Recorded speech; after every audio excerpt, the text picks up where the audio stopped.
Hello again.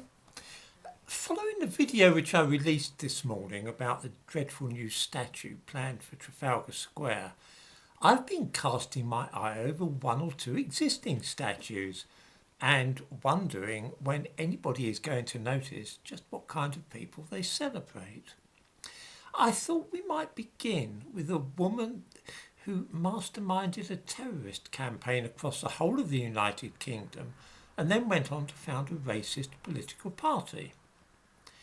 In 1917, Emmeline Pankhurst and her daughter Christabel set up a new party called the Women's Party. Mother and daughter were both staunch imperialists, and so it was no surprise that the new party should declare its support for the empire. The manifesto reads, "The natural resources, the essential industries and the transport system of the British Isles and of the empire in general to be under strictly British ownership and control. In other words, no foreigners to be allowed a share in British commerce." The party's manifesto then went on, "The British public service to be manned exclusively by officials of long British descent and wholly British connection." In other words, the civil service would only be allowed to employ white people whose families had lived in Britain for generations, and nobody with any foreign relatives or even married to a foreigner could be given a job in public service.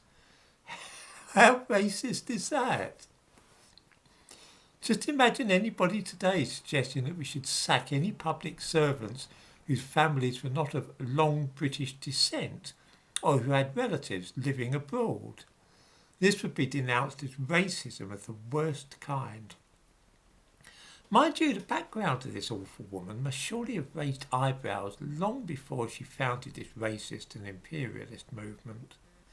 She had, after all, started a terrorist campaign across every part of the United Kingdom.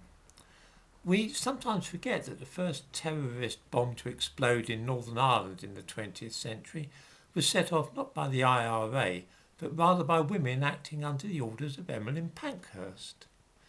On August 1st, 1914, a charge of dynamite exploded outside Christchurch Cathedral in Lisbon. This bomb had been planted by suffragettes acting under the orders of Emmeline Pankhurst and her daughter Christabel, who was living in exile, by the way, in Paris at that time.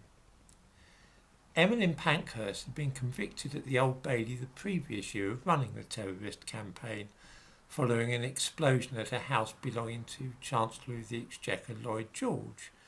The charge of which she was convicted was feloniously procuring or inciting person or persons unknown to commit felony, and it related to the bomb at Lloyd George's house.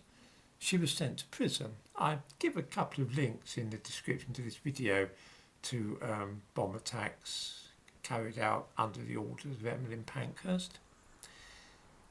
For the next 18 months after the attack on Lloyd George's house, bombs planted by the suffragettes exploded in the most surprising places. The campaign was very much focused against organised religion, and this is why the cathedral in Lisbon was bombed. On June the 11th, 1914, a bomb was detonated in Westminster Abbey while it was full of tourists. Some viewers might have heard of Rosslyn Chapel in Scotland, which is mentioned, of course, in the Da Vinci Code. That too was bombed by Emmeline Pankhurst's agents.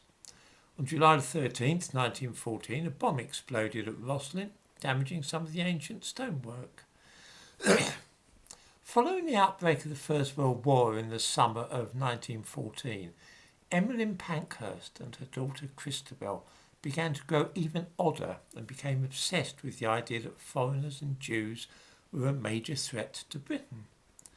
This is why they wished to see the civil service purged of anybody who was not of long British descent, as they put it. During the general strike of 1926, Emmeline Pankhurst, who was virulently right-wing and opposed to socialism, took part in strike-breaking activities. She was later selected as a parliamentary candidate by the Conservative Party, a fact which is forgotten or overlooked by her modern left-wing supporters. There can be no doubt at all that Emmeline Pankhurst was a racist. She mentioned the supposed British race a lot in her speeches, even when she was fighting for votes for women. And she was also a very great believer in the British Empire. She wished to see all foreigners sacked from the civil service, and also any British industry, or even from the railways and buses. Imagine the effect such a policy would have today. I'm curious to know why nobody has noticed the statue of such a dangerous woman with racist beliefs, standing as it does in London, a matter of yards from Parliament. It surely cannot be right to celebrate the achievements of such a dangerous terrorist leader, especially one who is an avowed white supremacist.